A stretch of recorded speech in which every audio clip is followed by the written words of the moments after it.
Hello and welcome to Atheists Talk. My name is James Zimmerman and I'm going to be your host today. We have actually two programs that we're doing with our guest this evening, focusing on the book that he's written. Let me introduce him. This is Shawn Otto. Welcome, Shawn. Thanks, happy to be here.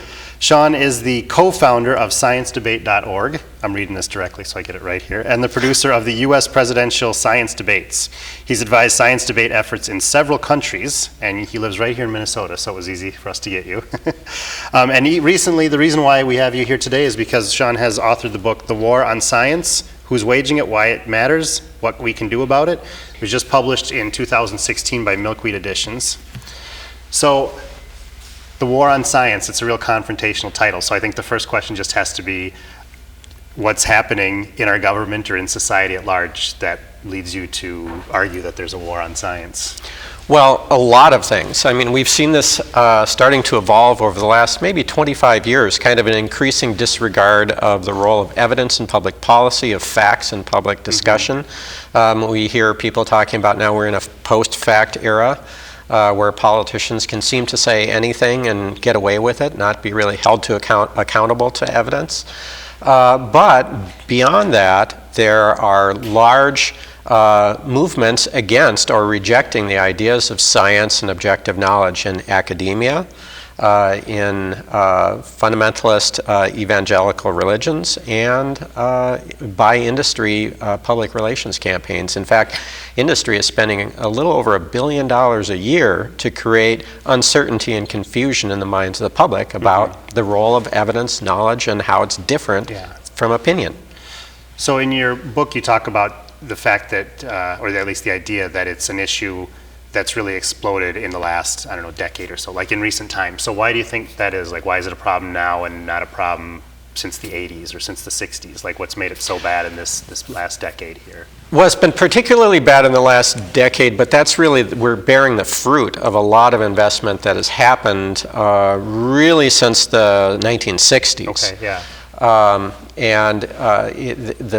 big split happened in U.S. politics in particular in the 60s with the publication of Rachel Carson's book, Silent Spring. And the chemical industry really vilified her because her book was kind of the birth of the environmental movement and of the field of environmental science. And it was really struck a existential blow to a lot of what various chemical companies were doing at the time. And they developed a public relations technique to begin to sow public doubt about science. Then shortly on the heels of that, tobacco companies invested heavily in creating public relations techniques to confuse people about the links that science was showing between smoking and cancer. Then about 7-8 years later, advances in the biosciences. So we have environmental science and industrial opposition. Then we have biological sciences started offending religious fundamentalists because of our growing control over the human reproductive cycle. And those religious fundamentalists wound up becoming kind of foot soldiers for the industrial interests. And we saw American politics really realign around these science issues in the bio and environmental sciences, so that the Republican Party in many ways wound up forming around or realigning around rejection of what environmental and biological sciences were saying. And the Democratic Party, of course, wound up going in the other direction on those issues. Yeah, I want to ask about that in a little bit later, that you're not just picking on or discussing the Republican Party. So no. We'll get to that in a second. One thing I wanted to ask, especially when you're talking about things we've seen in history, you mentioned Rachel Carson, the tobacco industry, but even more recently was the experience of Ahmed Mohammed. That was just in 2015. Do you want to maybe discuss that story and how his experience demonstrates the ignorance of science? Sure, yeah. Well, to preface that story, that's kind of an engineering story. I'll pull out my iPhone here. So about, when I was a kid, I could sit at my kitchen table and I could make a radio out of parts. And Isaac Newton talked about the important quality of being able to do that at the beginning of the scientific revolution. He said, we can imagine things that are false, but we can only understand things that are true. And the matter of know-how, of being able to take something apart and put it back together and understand how it breaks down, is a really important part of science. And when science grows sufficiently and technology grows sufficiently complex that it becomes more and more indistinguishable from magic, then all of a sudden it becomes more a matter of belief and less a matter of know-how. And we become vulnerable to disinformation campaigns, but also we become vulnerable to our own fears and prejudices. And that's exactly what happened in the case of Ahmed Muhammad. He was a boy in Irving, Texas, and he loved engineering and was part of a robotics club. And in his first day in high school, he was wearing a NASA t-shirt, and he was excited to show his new teacher what he knew about electrical engineering. So he had made a clock with a digital readout, and he put it in an aluminum project case, and he brought it to school, showed it to the teacher, and the teacher said, that's neat, but I recommend you not showing it to anybody else. And so he put it away in his backpack, and the clock's alarm went off in English class. And the English teacher called him up and asked to see what was in his backpack that was making the noise. She saw it. She called the administration. They called the police. The police said, that's who I thought it was. And they said it looks like a bomb. And they thought it was what they called a movie bomb. They arrested him. They took him away from the school in handcuffs, took him down to the station to be fingerprinted and questioned further. So this is a great example in engineering of a police department whose ignorance of technology led them to fall back on their most base racist, in this case, fears that this was a Muslim kid, an immigrant from an immigrant family. From an Arab nation, right? Right. Yeah. And so therefore, whatever he was doing that we don't understand that's got a clock on it must be a bomb. Right. And we've seen that in other cases, where, for instance, there's a famous case last year with a Chinese professor who was accused by the FBI of leaking the design for a pocket heater, which is a classified design used in superconductor research, to the Chinese. He was arrested. It was a very public case. It threatened his career. It turns out the FBI hadn't done the research necessary to really understand what they were talking about even, and that independent scientists, experts in superconductor research, verified that this was not a pocket heater design, and that he was only doing what scientists do all the time, which is collaborating with each other over the internet. He hadn't leaked any classified information. The FBI eventually had to drop all charges. But again, our fears, or the FBI agents' fears, again, in the face of that ignorance of complex science, took over, and they thought, oh, it's China spying, we're going to arrest him. So that's a vulnerability that we have as science becomes more and more complex, and that there becomes a divide in our society between the science literate and the rest of us. Between those who understand how to build a radio or a clock, and those that just have the technology but don't understand it. Or at least those who understand the role of making careful, reasoned assessments before you jump to conclusions, because we all can confuse ourselves and always do. That's what makes the scientific method so powerful, because it's a way of cutting through the way that we always confuse ourselves. So in the case of young Mr. Muhammad, there was a happy bit of the story from a presidential perspective, because President Obama sent him a message saying, it's a cool clock, would you like to share it with me? Would you like to come to my house, the White House, and show it to me? But you make a strong argument that largely in the presidential campaigns and among our presidents, there's a real silence on science.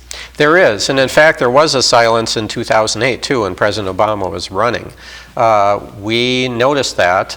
Matthew Chapman, who happens to be Charles Darwin's great-great-grandson, and my fellow co-founder of sciencedebate.org, we were both screenwriters that were known in Hollywood as people who knew how to write about science and understood science. And we were both up for adapting Walt Isaacson's biography of Albert Einstein, but that project fell apart during the Hollywood writers' strike. But Matthew and I kept talking with one another, and we were noticing how none of the candidates for president were really talking about any of the big science-driven issues, particularly climate change, but there were a ton of others.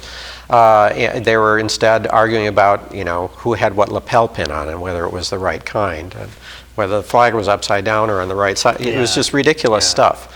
And so we put up a website calling on candidates to talk about these big issues, and it went viral. Within a few weeks, we had 38,000 scientists and engineers that had signed on, CEOs of tech companies, members of Congress, a couple dozen Nobel laureates, and we struck a nerve. The scientific community, during the George W. Bush administration, had been very frustrated by President Bush's elevation of evangelical ideologues to control the communication of science agencies. For instance, insisting on inserting the word theory on NASA's website in front of every time the Big Bang was mentioned, or making false equivalencies or connections between abortion and breast cancer on the CDC website. So there's a lot of stuff about abstinence-only sex education that was not being supported by science, and all these faith-based initiatives that were not supported by science. So the scientific community was very concerned, and they really supported this effort. And I'm coming back around in this long circle here, okay. But when we started, President Obama really tried to avoid discussion of these topics. And was not particularly known as a pro-science guy. He was an attorney, he was a community organizer, he was a very eloquent lawyer and law professor, but really hadn't distinguished himself in any way with his knowledge of science. And Harold Varmus, who had been the head of the National Institutes of Health, was a good supporter of ours. Peter Agre, a fellow Minnesotan, Nobel laureate in chemistry, connected me with Harold, and Harold really convinced Obama to begin to interact with us. And once Obama did, he formed a science advisory committee to answer our questions, to help him answer our questions, and to advise him in that and help him craft good answers. And it wound up really transforming his presidency. He wound up appointing a lot of those people, our early supporters, to his cabinet, and as presidential science advisor, as Secretary of Energy, as head of NOAA, head of U.S. Geological Survey, and his presidency arguably became the most pro-science presidency that we've had probably since Thomas Jefferson. You make an interesting point in your book where you talk about the fact that a lot of our elected leaders, our legislators, come from legal backgrounds. You even just mentioned President Obama was a lawyer and a community organizer. And then you talk about why we need more scientists in there, if not actually the elected official like President Obama, then at least advisors. And then you talk about how they have a different way of approaching problems. Do you maybe want to mention that? Yeah. Well, all right. So a scientist is trained to start by observing nature and see what those observations yield and build knowledge and withhold judgment about what the correct answer is until the evidence really seems to indicate a direction, because you have to support your conclusions. And an attorney approaches a question in the exact opposite way, more of a rhetorical approach, where you start with the answer that you want to get to, and then you seek. My client is innocent. Right. My client is innocent, or we deserve this multi-million-dollar settlement, and then you go out and you seek all the evidence that supports that. You also seek evidence that contradicts it, but you don't present that necessarily. Right. It's just so you can refute it, so you can prepare arguments that seem plausible to refute that evidence. So it's not really an even-handed approach to assessing all the evidence and seeing what it indicates. It's an approach of building an argument to reinforce a predetermined conclusion. And then you rely on the judge, the jury, or in the case of Congress, the body as a whole, to decide who's made the most compelling argument. But we get into trouble when science has more and more to say, as it does, about big public policy issues. And there are very few scientists in Congress, or members of Congress don't have science advisors, and very rarely do they. So we've got 40% of Congress being attorneys, and there's only one PhD scientist in Congress. So it's not any wonder that science is not very well represented there. Yeah. So we talk about, when you talk about the fact that politicians don't understand the science, so they bring people in maybe to talk about it and make the best case, who can argue the best, like lawyers do. Mm-hmm. But then this brings up the issue of false equivalency. There's two sides to every story, right? Isn't that what we should have? Yeah, and that's particularly a problem in the media. The idea that has come out of, and we can probably get into that a little more, it's come out of kind of the academic postmodernism, and it's been taught in journalism schools for a couple of generations now that there's no such thing as objectivity. It's in reporter guidelines, no such thing as objectivity. Famous journalists repeat it on the speaking circuit, no such thing as objectivity. So journalists have this drilled into their mind, and it's originally meant kind of as a warning or a caution against assuming that you are objective in your reporting. You should acknowledge your biases and that your point of view may be bringing to things. But journalists generally have taken it in kind of a wrong direction, and instead they will try to present stories in a balanced way as if they're moderating a playground spat. So they will present a scientist, say, who's presenting all the known knowledge developed over thousands of experiments done by thousands of scientists, sometimes using billions of data points, sometimes risking their lives, even sometimes dying to get us that knowledge. And they'll put that in one half of the screen or in one half of the story, and then the other half they will put a person from outside of science or even someone inside science who has a minority opinion, and they'll present them as if they're equivalent when they're not. The way that science works is science is driven by the weight of the evidence, and so if you've got the vast majority of the evidence on one side, and then you've got some whack job scientist who's out on the fringe who doesn't really have very well supported views on the other side, presenting them as if they're equal does not give you a clear picture of reality. So journalists, we can see why this is especially a problem as journalism has become more sensational in recent decades, and they want a salacious story if they can, instead of just a scientist maybe in a boring fashion saying, here's what we found from this study, if they can find someone else shouting at them, no you didn't, it contradicts this because here's why, the journalists might like that because higher ratings, more newspapers sold, things like that. Oh yeah, absolutely. Mm-hmm. I've got a favorite example of that. You can, just break it down to its most simple. Bob says 2 + 2 is 4, and Julie says, no, it's not, 2 + 2 is 6. Yeah. And a journalist might say, well, let's explore, there might be legitimate reasons why Julie has her perspective.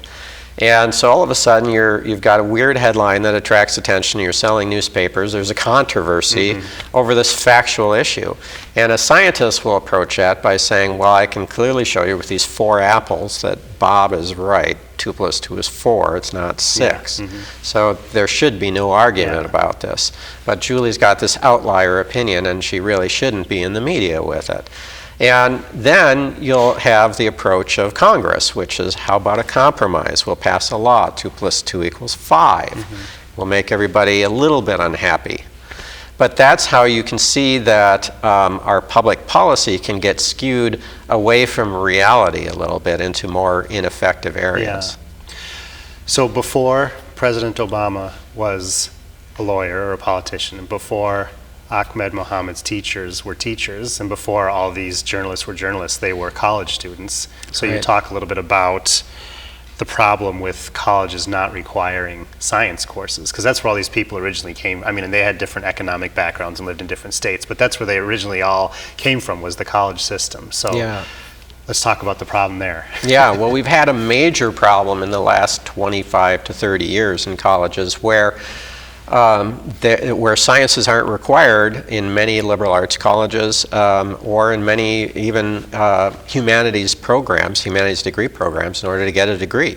So there's a generation or two of people who have made it through college, really where their last exposure to science was maybe high school chemistry, and they didn't like it very much, and they probably had a chemistry teacher that they didn't like, and they ran away from it in college and never had to look back. And they went into the humanities, and they wound up in law, or they wound up in journalism, or they wound up in politics, and they don't really have a clear grasp of what science means and what the role of evidence is and how knowledge is different from opinion. And it's become a big problem in our citizenry as science is impacting public policy more and more and becoming more and more advanced. You know, we're creating knowledge at a rate now that is 10 times what we created just even a decade ago. And when you think about all the different things that science does, it pulls through painstaking effort the wool from our eyes, and it exposes the way that we have confused ourselves in the past. And a lot of times what that does is it either confirms or challenges somebody's cherished ideological point of view or economic vested interest. And that's always political. And so we have to have conversations about that when we try to codify that knowledge in our public policy system. And if we don't have citizens that have any real knowledge of the way that science works and how it's different from opinion, we can get into trouble really quickly. Yeah. So you mentioned how it's often challenging someone's ideological outlook. That brings me back to earlier when you talked about the Republican Party. So let's talk about the two major political parties in this country. Regarding the Republican Party's platform, you said there's three main areas of science denial that you've identified. There's the denying of the science of reproductive medicine, you did mention that, denying the science of evolution, and denying the science of climate change. So why those three? Why not more than three? What do you think is the basis for those? Well, on the religious side, it's about origins. Although some of the climate denial, there have been efforts to turn that into a religious issue with certain groups and argue it's about dominion, and that we shouldn't worry about the environment. But mostly it's about what the Bible or religious texts say about human origins and how that's contradicted by the theory of evolution or by or the ideas of when a life is a life, when it becomes a life, and how that is contradicted by the findings of science. So it challenges a certain cherished worldview there. Traditional, conservative, I don't have to think about this, I just have to kind of listen to what the pastor says, worldview. Both of them are really in a way about origins. One is about origins of humanity itself, and the other is about origins of individuals. And then there's the economic conservatism, in a way, or economic science denial. That is an authoritarian rejection of science that threatens the bottom line. So it's not just a problem with the Republican Party, though, is it? No. Because you do talk about some issues that show a rejection of science from people who are more likely to adopt the moniker liberal or vote Democratic. Yeah, we have absolutely. about 5 minutes left, but if you want to talk about that, let's do that. Yeah, well, where liberals get into trouble, and I won't say liberals, I'll say progressives, because you can be a liberal conservative. That's not a conflict in terms, really, and we can talk about that later. But where progressives get into trouble is oftentimes rejecting science based on fears that are unfounded by science about our hidden dangers to health or the environment.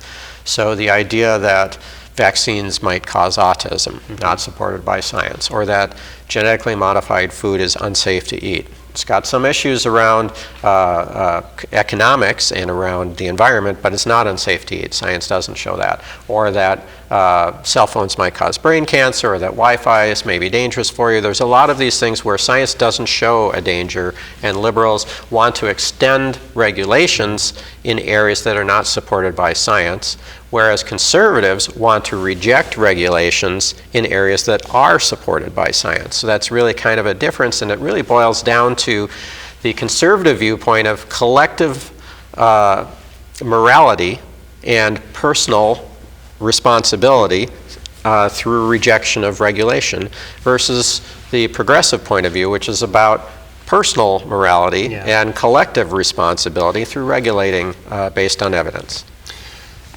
So it's a pervasive problem in the United States is kind of a bottom line here, especially among It our is in elected different officials. ways, yes. But with our couple minutes remaining, I want to point out that you point out that it's not just a problem with the United States of America. There's 95% of the other people in the world, and you talk about problems in other countries too. Do you maybe want to touch on that? Sure. Well, it's part and parcel with kind of a rise in authoritarianism right now around the world.